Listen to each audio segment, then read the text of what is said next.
एमाले र चाहिँ कांग्रेस सरकारमा थियो फेरि पनि उहाँहरूकै जिम्मेवार नेताहरूबाट चाहिँ भनियो कि गगन थापाले फलाना चाहिँ आएर मेरो घरमा तोडफोड गर्यो त्यसैले आन्दोलनमा थिए भन्ने कुरा त प्रमाण हो। भक्तपुरमा चाहिँ बागलकोटमा भवन आगलागी गर्नेमा पक्राउ पर्यो, सर्टेन दलको नेता पक्राउ पर्यो। भनिसकेपछि आन्दोलनमा को थिएन भन्दा सबै थिए। गुड मर्निङ, नमस्कार। भिडियो स्पेसल छ गाइज। अनुसन्धानमा खटिनु भएका सशस्त्र प्रहरीका अफिसर साहबको कुरा सुन्नुभयो होला नि।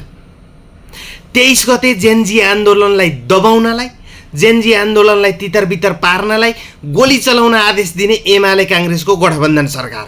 23 गते नै 19 जना स्कुल पढेका, कलेज पढेका बालबालिका मारेका छन् हेर्नुहोस्।